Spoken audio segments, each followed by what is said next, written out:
अस्सलाम वालेकुम नाज़रीन, आप देख रहे हैं प्रोग्राम दो टोक। मैं हूं किरण नाज। इससे पहले कि आज के प्रोग्राम का आगाज़ करूं, सबसे पहले मैं बात करना चाह रही हूं, आज क्रिकेट वर्ल्ड कप में वो हो गया है जिसका शायद किसी ने सोचना तो दूर गुमान तक नहीं किया होगा। दिफाई चैंपियन क्रिकेट जिनके घर की इजाद है, T20 और वनडे क्रिकेट दोनों फॉर्मेट के बादशाह इंग्लिशमैन तजर्बे में कई गुना कम अफगान क्रिकेट टीम के हाथों मात खा गए हैं। यूं अफगानिस्तान ने इंग्लैंड की टीम को शिकस्त देकर वर्ल्ड कप 2023 का बड़ा अपसेट कर दिया है और दूसरी टीम्स के लिए भी खतरे की घंटी बजा दी है।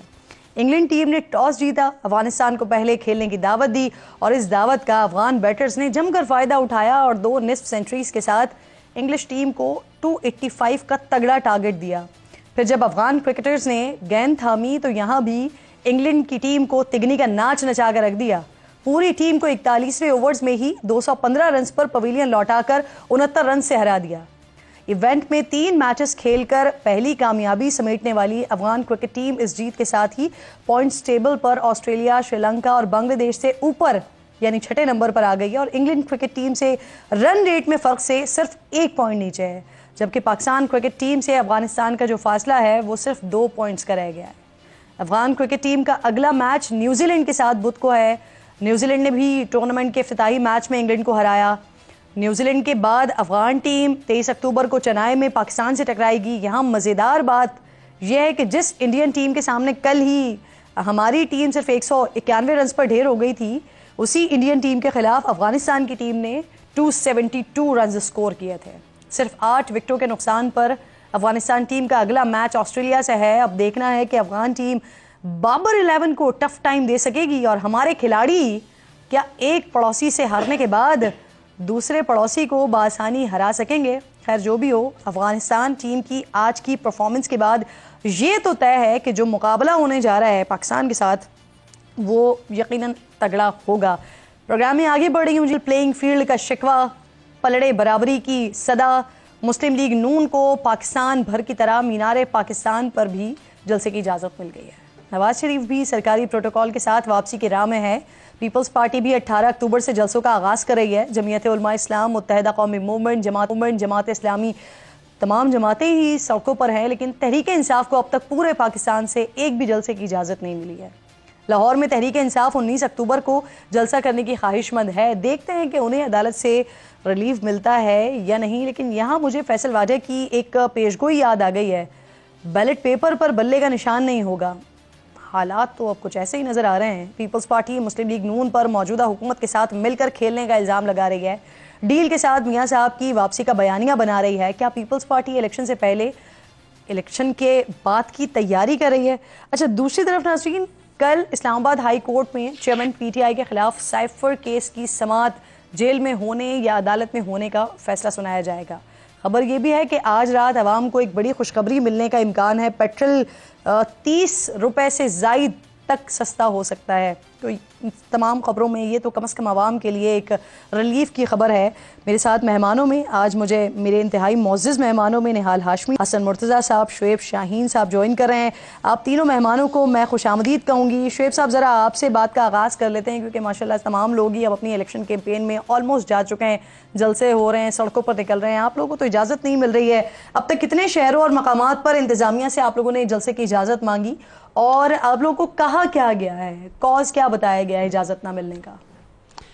तकरीबन 100 के करीब यानी हमने जलसों की मंजूरी के लिए एप्लीकेशनें दी, लेकिन पूरे पाकिस्तान में एक जगह भी हमें जलसे की इजाज़त नहीं मिली। बल्कि करक में तो हमने उसके बावजूद जलसा करने की कोशिश की, सीधी गोलियां मारी पुलिस और रेंजर्स ने। और इसी तरह जो बंद कमरे में मर्दान में अगर आप देखो, बाउंड्री वाल में एक कार्नर मीटिंग की, उस पर पर्चे कर दिए और जेलों में बंद कर दिया। सवात में कार्नर मीटिंग की बाउंड्री वाल के अंदर, उसमें भी पर्चे करके जेलों में बंद कर दिया। बल्कि इत्तेफाक से आप ये देखें, ये 2 दिन पहले यहाँ, सर ये जरा क्लियर कर देंगे, स्ट्रेट गोलियां कहाँ पर मारी गई, किसको मारी? करक में हमारे वर्कर्स को। अच्छा, वहाँ उसके लिए हमने मुकदमा और हाई कोर्ट में गए हुए हैं। लेकिन बात यह है कि अब ये 2 दिन पहले फ़लस्तीन के मसले पे PTI के वर्कर्स ने प्रेस क्लब के सामने एहतजाज की कॉल दी और वहाँ पेश आए तो ख़वातीन को, बच्चों को, लड़कों को और हमारे तमाम वर्कर्स को उठा करके बंद कर दिया। और कल मजिस्ट्रेट ने फिर उसमें डिस्चार्ज किया उन केसेस से। ये तो है हमारे साथ होने वाला सलूक। यानी जो फ़लस्तीन में हो रहा है, जो पाकिस्तान में है, भाई लेवल प्लेइंग फील्ड तो दूर की बात है, जिंदा रहने का हक तो दो। आप कम से कम हमें फील्ड तो दो, लेवल हम खुद कर लेंगे। बात यह है कि पूरे पाकिस्तान में हम केपी में भी हाई कोर्ट में गए हुए हैं और यहाँ पंजाब में भी गए हुए हैं, पूरे पाकिस्तान में कोई एक जगह भी हमारे लिए जलसे के लिए अवेलेबल नहीं है एडमिनिस्ट्रेशन के बाद। और प्राइम मिनिस्टर बड़े वो फिलासफर बन के बैठते हैं, कहते हैं सबके लिए बराबर है, बिल्कुल हर एक के लिए एक ही तरह का है, सब जलसे करें। भाई किस जगह के जलसे करें, किस आसमान पे जाकर करें, किस जगह के जाकर जलसे करें? आपको कोई एक भी इजाजत नहीं मिली अभी तक कोई एक भी इजाजत नहीं मिली, मैं आपको बता रहा हूं। ठीक, सही है। और न सिर्फ ये, बल्कि उसके साथ जो जुल्म ज्यादती हमारे लोगों के साथ हो रही है। मुझे बताया उस्मान डार को chief minister, home minister Sindh कहता है कि हाँ जी वारंट ऑफ अरेस्ट हमने गिरफ्तार कर लिया। 25 दिन बाद जाकर के उनको मीडिया हाउस में लैंड कराया। सदाकत अब्बासी को पहले मीडिया हाउस ले गए और उसके 2 दिन बाद जाकर के घर वालों के साथ मिलाया, और वो मीडिया हाउस में जो उसकी तकरीर है जो 2-4 दिन बाद चली, उसमें कह रहा है मैं अपनी फैमिली के साथ नादर एरिया गया हुआ था। और फैमिली के साथ जिस तरह मिल रहा है, यानी कोई मुताबिकत नहीं है, उस तरह मिल रहा है कि जैसे कोई जंग से आया हुआ बंदा हो। और वो फिर उसके बाद उसको उठा के फिर वहां घर से भी ले गए। अभी तक उसका कोई अता पता नहीं। आप लोगों से दोनों ने अमल है, उस्मान डार की बात करें या सदाकत अब्बासी की बात करें, तो इन दोनों शेख रशीद को देखें, अभी तक जो शेख रशीद के साथ उठाए गए थे, एक बंदा आ गया वापस शाकिर साहब। फरोख हबीब के साथ जो उसके रिश्तेदार उठाए थे, उसको 3 दिन बाद अदालत में पेश कर दिया। फरोख हबीब का अभी तक नहीं पता। देखिए, वैसे ये शेख साहब के हवाले से खबरें आ रही हैं कि उन्होंने खान साहब के खिलाफ वीडियो रिकॉर्ड करवा दी है अपनी।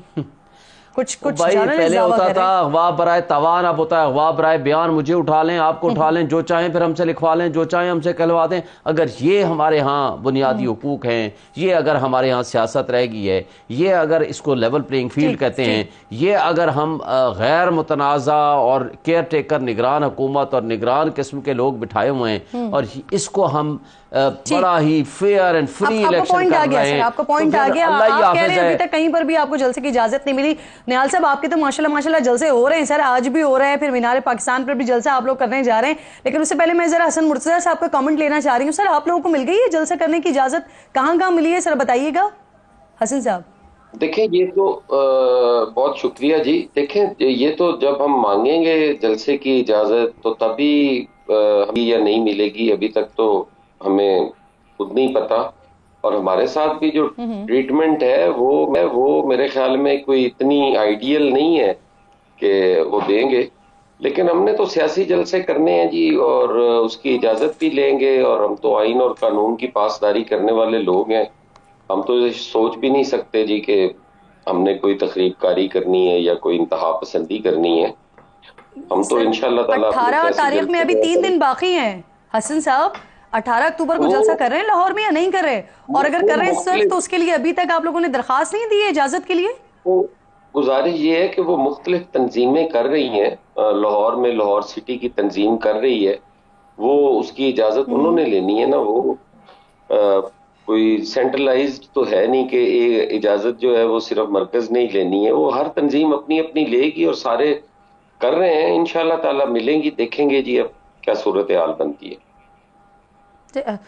हसन साहब, जो मेरे पास इत्तलात हैं उसके मुताबिक इजाज़त तलब की गई है पाकिस्तान पीपल्स पार्टी की तरफ से।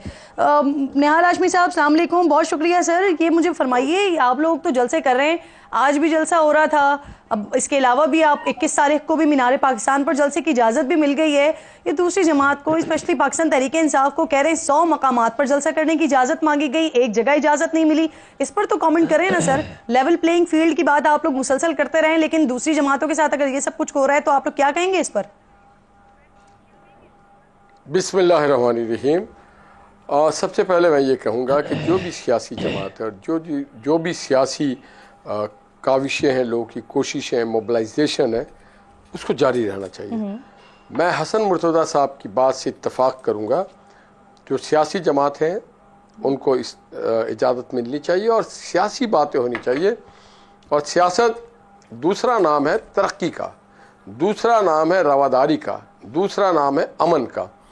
मगर अगर सियासत को आप तरक्की रोकने के लिए इस्तेमाल करें, रवादारी ख़त्म करने के लिए इस्तेमाल करें, अमन तबाह करने के लिए इस्तेमाल करें, तो फिर वो सियासत नहीं है, वो फिर कोई दूसरा रुख और शक्ल इख्तियार करता है। और मुझे कभी यकीन है कि जो लोग भी सियासी तौर पे करना चाहेंगे इजलास, जलसा या कोई भी अपना प्रोग्राम, उसमें रुकावट हमारी जो निज़ाम है वो नहीं डालेगी और ना डाल सकना चाहिए, क्योंकि हमारे आइन और कानून में बड़ा क्लियर लिखा हुआ है इसके हवाले से, जो अभी फिर मैं आपको रिपीट करूंगा, मुर्तज़ा साहब ने जो बात की कि हमें अगर अपने हर इजाज़त को, हर फैसिलिटी को अगर हम सही तौर पे इस्तेमाल करें तो मैं समझता हूँ उसकी वो ना सिर्फ उनके लिए बल्कि सबके लिए मुस्बत पैगाम होता है। तो मैं ये समझता हूँ जो लोग सियासत में अपने मंशूर की बात करें, अपनी माजी हाल का और मुस्तकबिल की बात करें, अवामुन्नास की बात करें, पाकिस्तान की बेहतरी के लिए बात करें, जमहूरी निज़ाम के लिए बात करें, उनको बिल्कुल मिलना चाहिए और सबको इवन फील्ड। और उसकी वजह ये है कि 2018 में हम इससे गुजर चुके हैं, इस तकलीफ हमने गुजारी है, तो हमें पता है कि ये किसी और के लिए नहीं होना चाहिए। अल्लाह ना करे कोई इस तरह से गुजरे जिस तरह से हम गुजरे थे कि मियां मोहम्मद नवाज शरीफ की अहलिया का इंतकाल हो गया था, वो अपनी बेटी का हाथ पकड़ के और सीधा जेल गया, और उसके बाद फिर जो आपको मालूम है जो तकालीफ से हम गुजरे, हमारी पूरी क़यादत गुजरी है A to Z, हम सब जेलों में थे और एक दो दिन नहीं, सालों जेलों में थे और बोलने की इजाज़त नहीं होती थी। हमारे दफातर को बंद कर दिया गया था, सील कर दिया था, कब्जा कर दिया गया था और हमारे घरों पे हमला कर दिया गया था। तो हम कभी नहीं चाहेंगे किसी भी सियासी जमात के साथ। अब तो बड़ी आइडियल सिचुएशन है आप लोगों के लिए सर, अब तो बड़ी आइडियल सिचुएशन है। बाकी जमातें आइडियल सिचुएशन हर किसी के लिए है। अगर ये कह रहे हैं कि आप इनको इजाजत नहीं मिल रही है, आप लोग तो बाकायदा जलसे कर रहे हैं ना सर। अभी 21 तारीख को मियां साहब वापस आ रहे हैं। मियां साहब के लिए मुख्तलिफ जमातों में, इनफैक्ट पाकिस्तान पीपल्स पार्टी जो कुछ दिनों पहले तक आपके इत्तेहाद में थी, वो तक कह रहे हैं कि वो इस वक्त कौमी मुजरिम है, अगर आकर जलसा करते हैं तो इससे बड़ा फसाद होगा। कल खुर्शीद शाह साहब मेरे प्रोग्राम में ये बात करके गए और आप बाकायदा तौर पर प्लानिंग करें मीनार पाकिस्तान पर जलसे की। तो अब जरा मुझे कुछ नंबर तो शेयर करें। कुछ सिंध के हवाले से इत्तलात ये है कि बशीर मेमन साहब की क़यादत में लाहौर तक आएंगे। कितने लोगों को ले जाने की तैयारी की जा रही है आप लोग की तरफ से सर? देखिए, बशीर मेमन साहब के अलावा हम 12 लोग कमेटी में, मैं उसका कोऑर्डिनेटर उस कमेटी का। हम एक तो बाई रोड भी आ रहे हैं और हम कई गाड़ियाँ, रेल गाड़ियाँ हम बुक कर रहे हैं, क्योंकि गाड़ियों में हमारा गुजारा नहीं हो रहा, तो हम रेल को भी अब ये कर रहे हैं कि कराची से भी रेल निकलेगी, हैदराबाद से भी निकलेगी, नवाबशाह से भी निकलेगी, सक्कर से भी, और साथ साथ हमारी जो मोटरवे है उसको भी हम इस्तेमाल करेंगे। तो तादाद 10,000 के लगभग हमारे लोग हैं जो हर ज़िले से आ रहे हैं। और अभी हम मीटिंग कर रहे थे, मैं ज़ुबैर साहब को कह रहा था कि जनाब हमें अब बढ़ाना पड़ेगा अपनी, आपको पता है बहुत बड़ी तादाद में लोग जब मोबिलाइज होना चाहते हैं तो उनकी बहुत ज़्यादा लॉजिस्टिक इश्यूज और मसले आते हैं, तो हम लोग काफ़ी इस चक्कर में काफ़ी बिजी हैं। तो एक बड़ा और मैं मुसलसल, देखिए मैं हैदराबाद, हाशमी साहब ये बताएं ना कितने लोगों का इंतजाम किया था कि जिसके बाद आपको लगा कि ट्रेन का इस्तेमाल भी ज़रूरी है? जी, ये 12,000 से ऊपर है लोग, 12,000 से ज़्यादा लोग हैं, 12 से 16,000 लगभग है। मैं हैदराबाद, मीरपुर खास, मठियारी डिस्ट्रिक्ट, मैंने फिर नवाबशाह, मैं जहाँ भी हम जा रहे हैं, हमारे लोग मुख्तलिफ।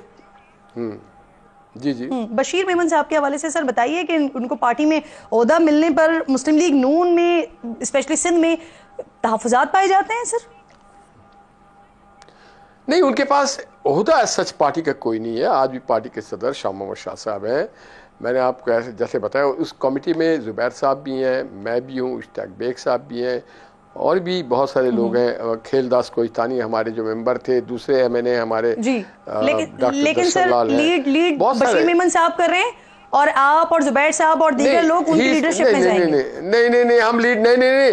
आप अगर उस तरह से पूछे, कमेटी को मैं लीड कर रहा हूँ, उस हिसाब से मैं फाइनलाइज करता हूँ। मैं कोऑर्डिनेटर और सेक्रेटरी कमेटी, ये सब लीड कर रहे हैं, सब कर रहे हैं। देखिए, जो मुंशी बन जाए वो कर ले, जो रोड पे जाकर के किसी चीज़ ऑर्गेनाइज करने की बात हो, हम डिस्ट्रिक्टों में भी जा रहे हैं, हम तहसीलों में भी जा रहे हैं, तो हम सब अभी पार्टी के ऑर्डिनरी कारकुन हैं। बशीर साहब को हमने यकीनन कन्वेनर बुलाया। कन्वेनर का काम होता है मीटिंग कॉल करते और चीज़ें एक दूसरे के साथ हम शेयर करते हैं। तो सच सब बराबरी के बुनियाद पे ये चलाया जा रहा है। कोई हमारे साथ शाह मोहम्मद शाह साहब भी हैं जो पार्टी के सदर हैं सिंध के, तो everyone is doing his job जी। हम सब कारकुन हैं जी। लीडरशिप कन्वेनर जो है वो हिदायत देता है ना कि किसने क्या करना है, उसको जेडी क्लियर करता है, तो वो हिदायत बड़ा जमहूरियत है हमारे यहाँ। किरण बड़ा जमहूरियत है। नहीं किरण हमारे यहाँ, आपको मैं अपने वो ग्रुप दिखाऊंगा जो हमारी बनाई गई है, उसमें कोई हिदायत नहीं है। सब बराबरी है, हम जमहूरियत के बुनियाद पे हम काम करते हैं, उस पर वोटिंग होती है बाकायदा, कोई भी फैसले होते हैं हम उस पर वोटिंग करके करते हैं, कोई फर्द वाहिद का नहीं होता। हम बल्कि कई वक्तों में मुझ पे आ जाता है, जुबैर साहब कहते थे तुम बड़े डिक्टेटर हो ऐसी बात नहीं है, हम सब जमहूरियत पसंद है, हम सब एक दूसरे का एहतराम करते हैं और जो पार्टी के इंटरेस्ट में बेहतर होगा और जो आवाम लोगों की राय लेते हैं। अच्छा हाशमी साहब मैं थोड़ा सा इसको और इजी कर देती हूँ ना सर। बहुत से लोग ये कह रहे हैं, एक आम तासुर इस वक्त ये है कि सिंध में आने वाले इलेक्शंस में और उसके बाद जो सिंध की बागडोर होगी मुस्लिम लीग नून की तरफ से, वो बशीर मेमन साहब के हाथ में होगी और वो एक्सेप्टेबल होगी आपके लिए, जुबैर साहब के लिए, दीगर लोगों के लिए।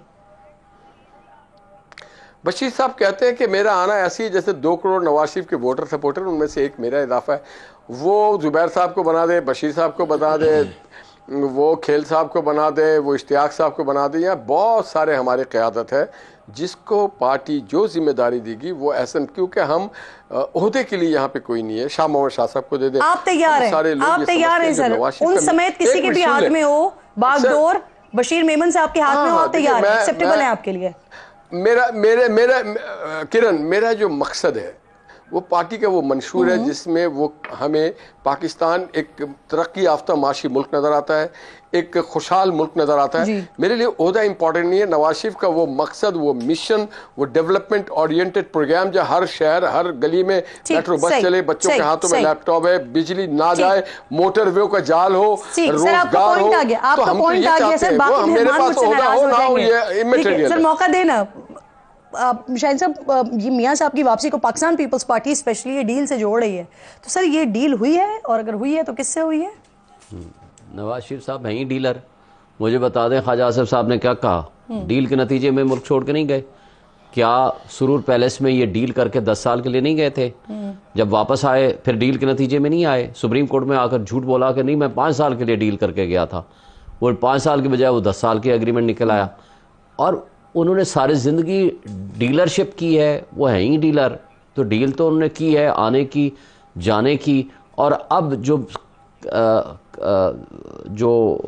On the face of it नज़र आ रही हैं चीज़ें, वो डील की नहीं है तो और क्या है? मुझे बता दें कि आज वो 1 महीने 1.5 महीने से पूरा इदारे, पूरी अरेंजमेंट सब उसके लिए हो रही है।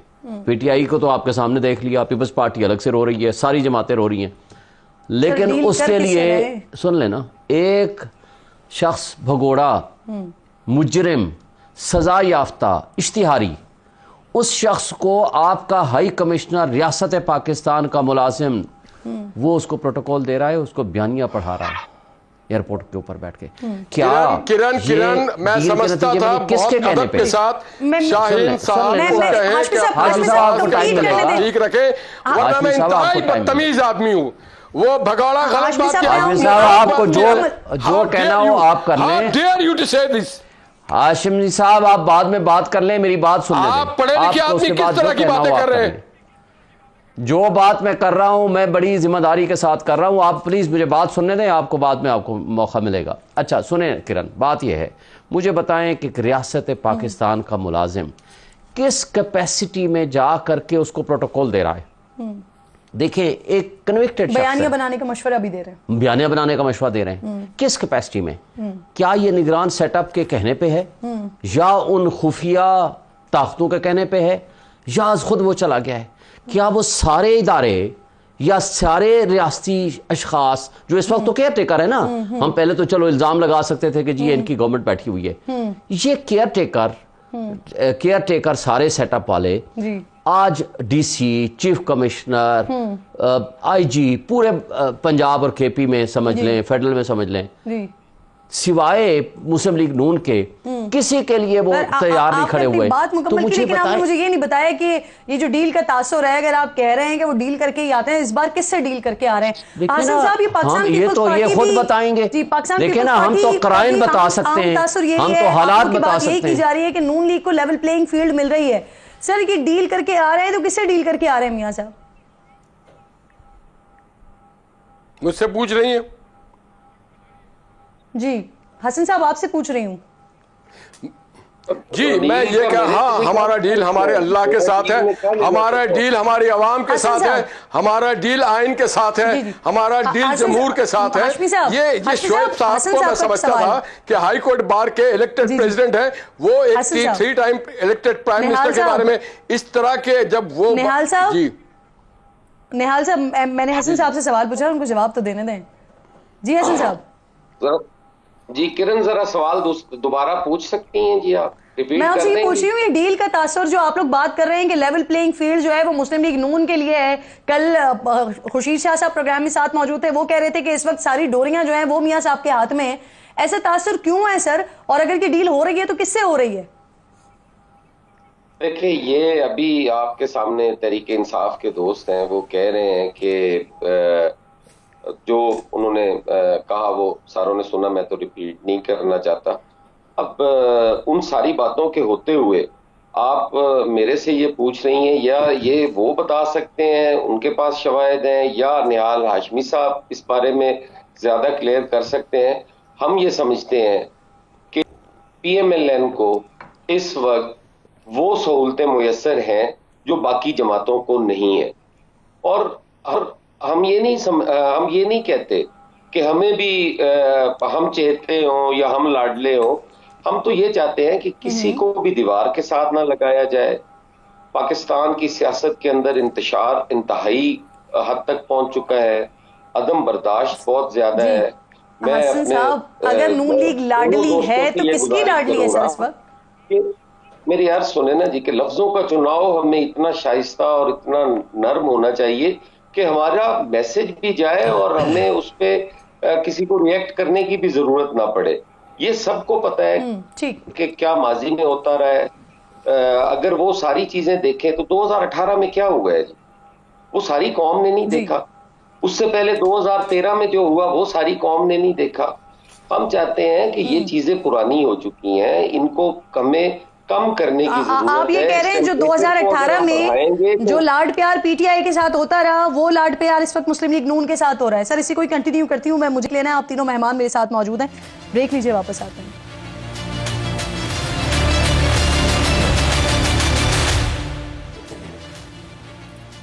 वेलकम बैक वंस अगेन जी। प्रोग्राम में निहाल हाशमी साहब मेरे साथ मौजूद हैं, शुएब शाहीन साहब और हसन मुर्तज़ा साहब मुझे ज्वाइन किए हुए हैं। हाशमी साहब ज़रा फरमाइएगा, सर आप वकील हैं, नून लीग को इस बात का बड़ा यकीन है कि मियाँ साहब वापस आएंगे तो किसी किस्म की कानूनी परेशानी का उनको सामना नहीं करना पड़ेगा। जबकि अगर मैं निगरां वज़ीर आज़म साहब का स्टेटमेंट देखती हूँ तो वो ये कह रहे हैं कि आना चाहते हैं आए, वापस आकर हिस्सा लेना चाहते हैं सियासत में ले, लेकिन उनको फिर कानूनी परेशानियों का सामना करना पड़ेगा और मुकदमात के हल के लिए उनको कानूनी रास्ता तलाश करना पड़ेगा। तो हाशमी साहब, क्योंकि आप कानूनी मामलात को बहुत अच्छे तरीके से जानते हैं, मियाँ साहब को किन कानूनी मसाइल का सामना हो सकता है और उसका हल क्या निकाल रहे हैं आप लोग? देखिए किरण, एक तो मैं अभी मेरे साथी शाहीन साहब जो बातें कर रहे थे, मुझे गुस्सा आना चाहिए और मुझे आता है, और मैं कभी इसको तर्क नहीं करूँगा। अल्फाज का वो अच्छा चुनाव करें, वो हाई कोर्ट बार के सदर रह चुके हैं। आप अगर किसी के बारे में डीलर और भगौड़ा कहें तो फिर मेरा ये ज़बान इतनी फसी और बलीग है कि मैं ये उम्मीद रखता हूँ कि वो इस तरह की अल्फाज से एहतियात करेंगे। आप जहाँ तक आपके सवाल का ताल्लुक़ है तो नवाज शरीफ साहब को पता है अपने तमाम कानूनी मसाइल का, और सिर्फ नवाज शरीफ साहब को नहीं, पूरे पाकिस्तान को पता है। और जो कुछ उनके साथ होता रहा है वो भी आप सब ने देखा है कि वो जजेस, वो बेंचेस ने खुद आके कहा कि नवाज शरीफ के साथ हमने ज़्यादती की।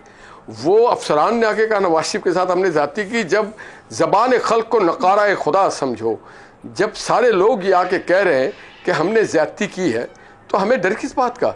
और इससे पहले नवाज शरीफ साहब की अहलिया जब बिस्तर अदालत पे थी तो वो एयरपोर्ट से उतर करके अडियाला जेल जाते हैं अपनी बेटी का हाथ पकड़ के।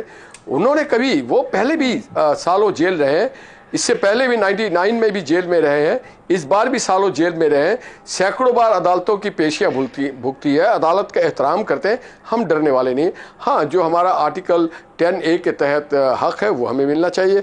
राहदारी अगर बेल हमें मिलती है तो बिस्मिल्लाह फब्बिहा, नहीं मिलती है 426 में मिलती है, वो नहीं मिलती है फब्बिहा, हम जेल जाने को तैयार हैं। इससे कोई बहुत बड़ा रॉकेट साइंस नहीं है। नवाज शरीफ साहब पाकिस्तान में पहले भी जेल में रहे, पहले भी कानूनी मुकदमात देखते रहे, ये कोई पहली बार नहीं है।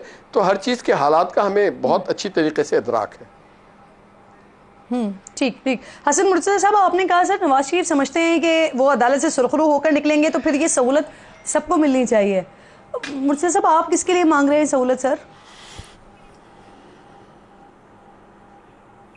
देने वाले लोग ही नहीं है, हम तो देने वाले लोग हैं। हमने जिन जेलों का आज जिक्र होता है तो मैं बड़ा अजीब सा महसूस करता हूँ कि ये 6 महीने साल जेल काट लेना और बाहर आ जाना और फिर हुकूमत बन जाना, ये कौन सी तकलीफ है? हमने तो इन अदालतों से फांसियां कबूल की हैं, हमें तो सड़कों पे असैसिनेट किया गया है, हमारे तो साबिक वज़ीर आज़म के कैंपेन के दौरान बेटों को अगवा कर लिया गया है, हमने तो 300 लाशें उठाई हैं एक एक जलसे और जुलूस के अंदर। यहां तो किसी के जलसे में एक पटाखा नहीं चलता और हमें तो थ्रेट्स भी हैं, हमें सारा कुछ है। और हमने कभी आज तक ये नहीं कहा जी कि हमने जेलें, जितनी जेलें पाकिस्तान पीपल्स पार्टी की तारीख में है, अगर आप देखें, इनमें से कोई ये बता सकता है कि ये कभी इन्होंने किला काटा हो? पीपल्स पार्टी का कारकुन किले काटता रहा? कोई बता सकता है कि किसी को सरेआम कोड़े मारे गए हो? पीपल्स पार्टी कह सकती है कि हमें लगे हैं। हमें जेलों के सरेआम फांसियां दी गई हैं। लाहौर के अंदर आपके इसी फिरोजपुर रोड पे जेल, जो डिस्ट्रिक्ट कैंप जेल है, इसमें सरेआम फांसियां दी गई। तो ये जो तकलीफें हैं ये गिनने से कम नहीं होती। ये हमारी सियासी जद्दोजहद है एक निज़ाम की तब्दीली की। हम तमाम पॉलिटिकल वर्कर्स हैं, हम सारे अपनी अपनी जमातों को रिप्रेजेंट करते हैं। अगर हम यहाँ बैठ के ये रोना रोते रहेंगे कि जी हम जेल गए, हम वो किया हमने, उससे क्या हासिल कुछ नहीं होता। सर आपकी जमात का तो अभी कोई नहीं है जेलों में, तो यानी आप दीगर जमातों के जो सरबराहान हैं या जो लोग हैं, फिर आप उनके लिए भी मांग रहे हैं कि ये सहूलत अगर मियां साहब को मिल रही है तो फिर बाकी लोगों के लिए भी ये सहूलत होनी चाहिए, जो आपके स्टेटमेंट से समझ आता है। शुएब साहब, ये फरमाइएगा सर, कल से शुरू होने वाला जो तहरीक इंसाफ के लिए जो हफ्ता है, उसकी कानूनी महाज पर काफ़ी इंपॉर्टेंस है उस वीक की, कल के वीक की। सर पहले तो साइफर केस के जेल ट्रायल के खिलाफ चेयरमैन पीटीआई की दरखास्त पर फैसला कल आने वाला है। फिर फैसले से पहले ही तहरीक इंसाफ मुसलसल मोअज़्ज़ज़ chief justice Islamabad high court के खिलाफ जो कैंपेन हो रही है सर सोशल मीडिया पर, अफसोसनाक है। शुएब साहब देखिए, हम तो इससे पहले भी होती रही हैं और आप प्रोग्राम में बैठ के कहते रहे हमें नहीं मालूम या हम नहीं कर रहे। हम कैंपेन के कायल नहीं हैं, हम अदलिया का एहतराम करते हैं, अदलिया पे ही हमें वाहिद उम्मीद और सहारा है। लेकिन बड़े मुअज़्ज़ज़ चीफ जस्टिस आमिर फ़ारूक साहब हैं, मेरे दोस्त भी हैं, मेरा उनके साथ बतौर सदर इस्लामाबाद हाई कोर्ट बार भी उनके साथ बहुत मोहब्बत और इज़्ज़त व एहतराम का रिश्ता आज भी है और कल भी था। लेकिन देखें, जब एक पार्टी को आपकी ज़ात के ऊपर एतराज़ हो और एतराज़ based on some strong evidences हों, तो बेहतर ये होता है कि आप वो केसेस ना सुने, खा हो तासुब आपका पर्सनल हो, खा आपकी प्रेजुडिस किसी भी रीज़न पे हो। लेकिन उसका ये मतलब नहीं है कि हम कोई सिर्फ सोशल मीडिया के ज़रिए कोई कैंपेन चल जाए, कुछ और बात हो जाए। जिस तरह आपने देखा, हमने तो कोई ऐसी ज़बान इस्तेमाल नहीं की। आपने देखा जस्टिस बंदियाल के ख़िलाफ़ किस तरह की ज़बान इस्तेमाल हुई। उनके सामने जलसे हुए पीडीएम की जमातों ने, जिसमें मौलाना फजल रहमान सरबराह थे, लिटरली गालियाँ दी गई। ये जो आपका एतराज़ है, ये आपको उस वक्त याद नहीं आया सर जब साबिक चीफ जस्टिस के हवाले से पीडीएम एतराज़ कर रही थी, जमातें एतराज़ कर रही थी, तो बाकायदा पीटीआई के ट्विटर हैंडल से बाकायदा तारीफ़ व तौसीफ हो रही होती थी, बाकायदा उनके साथ एक इज़हार यकजहती किया जा रहा होता था। तो उस वक्त ये सारा मामला याद नहीं आया था? नहीं, हमारे एतराज़ात तो वहाँ से भी थे। मुझे बताएं, हमारे हाथ में था कि बेंच किसको बनाना है किसको नहीं बनाना। हमने तो कहा, आपको याद होगा, हमने ऑफिशियली इमरान खान साहब ने कहा था इलेक्शन के जब मौज़ूआत थे या बाकी के, उन्होंने कहा कि फुल कोर्ट बना दें, हमें तो कोई इतराज़ नहीं है, इलेक्शन कराएं, आइन जो कहता है, कानून जो कहता है। हमने ऑफिशियली स्टेटमेंट दी है कोर्ट में भी। और फिर सर क्या बेंच बनाना हमारा काम तो नहीं था? फिर इसी ऑफिशियल अकाउंट से इस्लामाबाद हाई कोर्ट के चीफ जस्टिस के ऊपर तनकीद होना, देखिए मलाइन करना, सर ये आप सही समझते हैं? देखें किरण, दो अलग अलग चीज़ों को इकट्ठे ना करें। ये मैं गुफ्तगू कर रहा हूँ ना, ये मैं तनकीद कर रहा हूँ। तनकीद करना मेरा हक है, यानी गुफ्तगू करना, अपना रिजर्वेशन देना, ये मेरा हक है, या किसी भी पार्टी का हक है, किसी भी। लेकिन ये कहते हैं ना पीटीआई के ऑफिशियल अकाउंट से जो हो रहा है वो सही हो रहा है। मैंने नहीं देखा। अगर तो कोई ऐसी चीज है जो कानून के दायरे में है, आप किसी भी जजमेंट पे, किसी भी ऑर्डर पे, हैरानी की बात होती है, आप हर दफा जब आते हैं, जब मैं आपसे सवाल करती हूं, शुक्र है मैं आपको बड़े प्यार मोहब्बत से, इज्जत और एहतराम से, आप कोर कमेटी के मेंबर हैं सर, मैं आपको नहीं देखा ना जी, मैंने नहीं देखा होगा सारे, मैं सोशल मीडिया नहीं देख सकता, मेरे लिए बड़ी मजबूरी है। लेकिन मैं आपको एक बात वाजे कहता हूँ, मैं आपको वाजे तौर पर कह रहा हूँ, हम अगर ये तनकीद भी होती है with in the limits of the constitution and law होती है, एक बात। नंबर 2, हम किसी की जज की ज़ात के ख़िलाफ़ बात करने के कायल नहीं है। अगर हमारा इतराज़ है तो हमने लिख के दिया है, आपको पता है chief justice Islamabad high court बड़े काबिल एहतराम आमिर फारूक साहब की कोर्ट में लिख के दिया है कि आपकी ये रीजन है, आप केस ना सुने, और उसके खिलाफ हम सुप्रीम कोर्ट में गए हुए हैं। आपको पता है हमारी पिटीशन पेंडिंग है सुप्रीम कोर्ट में।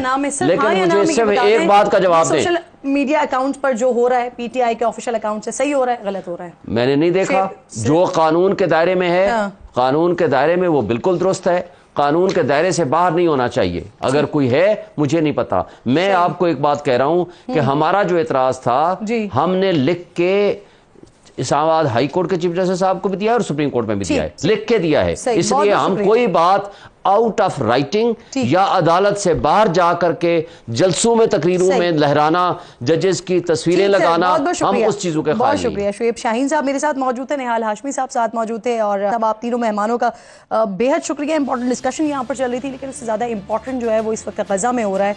और अब्दुल शकूर साहब जो कि नायब सदर हैं अल खिदमत फाउंडेशन के, वो वहाँ पहुँचे हैं और वहाँ पर जो गज़ा के मुतासरीन हैं उनकी मदद के लिए, तो ये बहुत बड़ा स्टेप है। अल खिदमत के लोग पहुँचे हैं वहाँ पर, मैं शुक्रगुजार हूँ।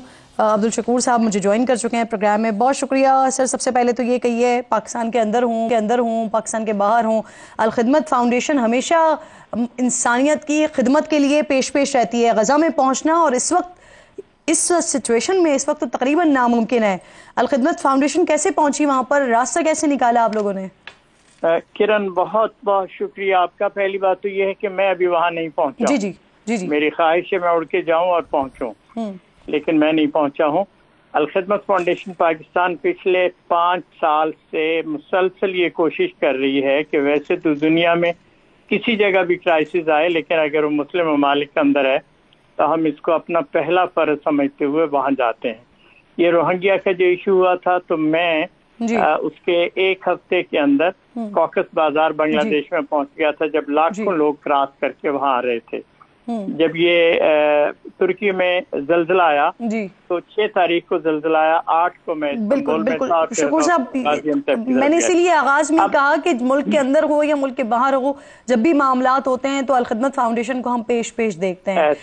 ये अब आप मुझे बताइए अभी कहाँ कैसे आप लोगों ने रास्ता निकाला? मैं आपसे अर्ज करने लगा हूँ कि हमने इस सारे अरसे में कोशिश ये की है कि हम बड़ी और जो क्रेडिबल ऑर्गेनाइजेशंस हैं उनके साथ पार्टनरशिप बनाए। इस वक्त कोई 2 दर्जन से ज्यादा ऑर्गेनाइजेशंस हैं जो इंटरनेशनल प्लेटफॉर्म काम करती हैं जी। तो हमारी उनके साथ पार्टनरशिप है, और 5 ऑर्गेनाइजेशन है जो गजा में पिछले कई साल से काम कर रही हैं।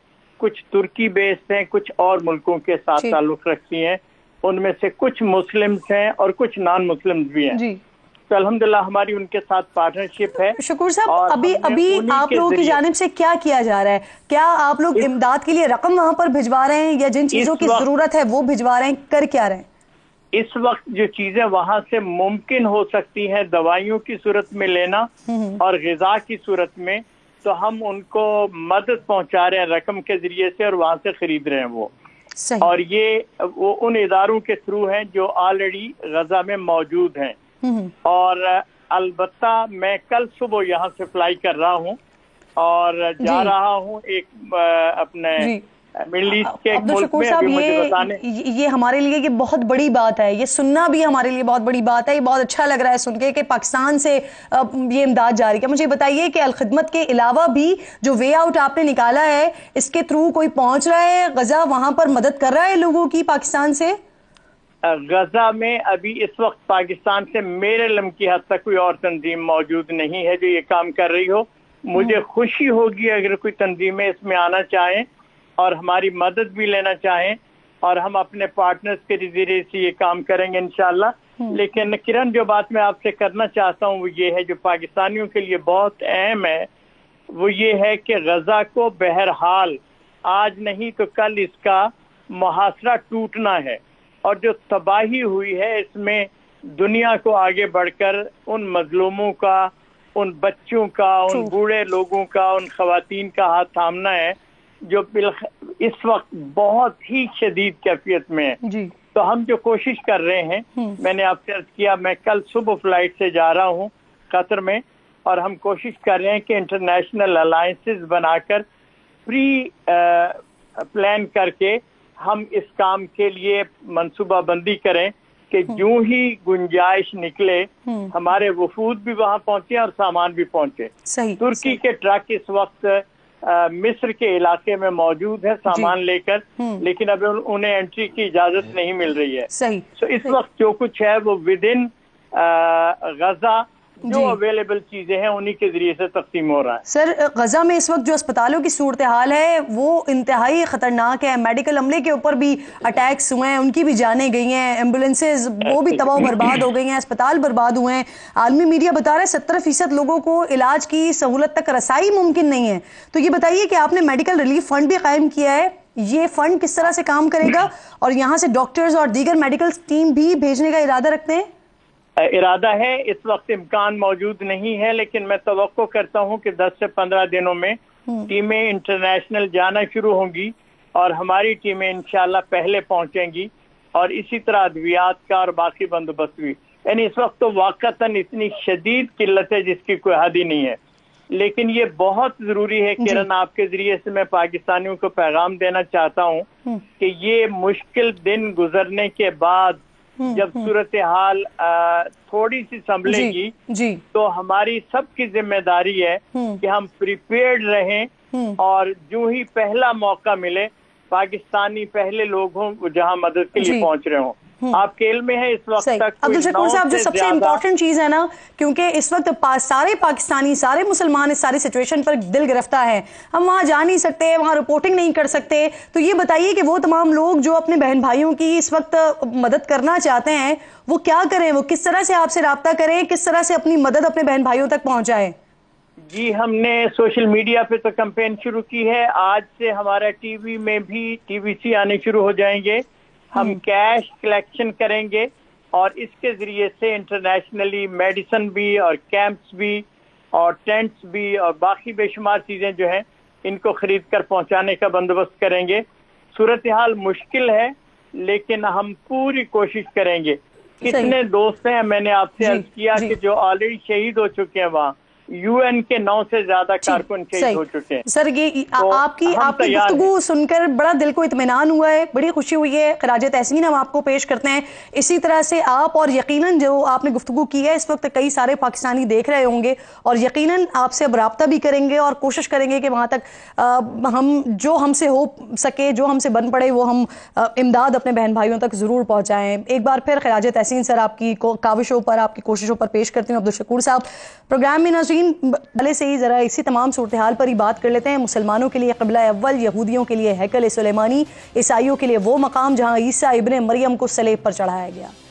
ये दुनिया की वाहिद सरजमीन है जिसको मुसलमान, यहूदी और ईसाई तीनों मुक़द्दस मानते हैं। इसके गली कूचे कई जंगों की ऐनी शाहिद है। इसकी बस्तियों ने दर्जनों बार मकीनों को जला वतन होते देखा है। तारीख की किताबों में अर्ज़े मुक़द्दस पर पहला हमला तकरीबन 2500 साल पहले 587 क़ब्ल मसीह में सल्तनत बाबुल के बादशाह ने किया।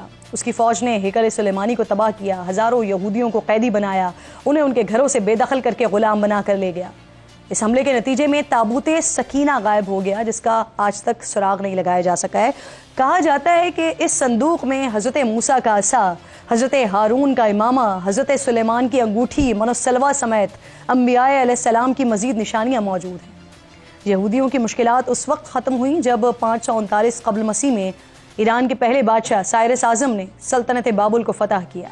यहूदी कैदियों और ग़ुलामों को रिहा किया, उन्हें अपनी सरजमीन पर वापस जाने की इजाज़त दी।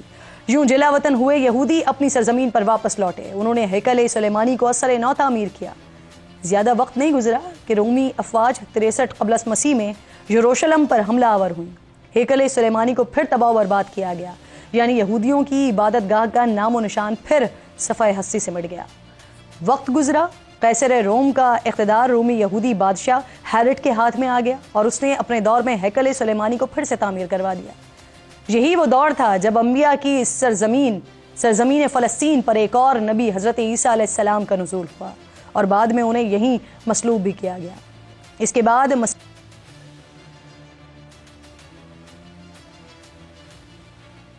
पर पहला हमला 17वीं ईस्वी में रोमी शहंशाह तैतुस ने किया। उसने यहूदियों को कत्ल किया, हैकल सुलेमानी को मस्मार किया, जिंदा बच जाने वालों को जला वतन किया। वक्त ने करवट ली और 6 सदी बाद जाकर हालात फिर तब्दील हुए। 638 ईस्वी में खलीफा दोम हज़रत उमर फारूक रज़ियल्लाहु ताला अन्हु ने कैसर रोम को शिकस्त दी और बैतुल मक़दस का कंट्रोल मुसलमानों के कब्ज़े में आ गया। तारीख़ में यह पहली बार था कि इस पाक सरज़मीन पर खून का एक कतरा नहीं बहा और फतह नसीब हुई। तकरीबन 500 साल मुसलमानों ने बैतुल मक़दस की पाक सरज़मीन पर हुकूमत की। 1099 ईस्वी में पहली सलेबी जंग छिड़ गई। सलेबियों ने मुसलमानों को शिकस्त से दो चार किया। ईसाइयों का बैतुल मक़दस पर कब्ज़ा हो गया तो उन्होंने मस्जिद अक़सा में बहुत रद्दोबदल की।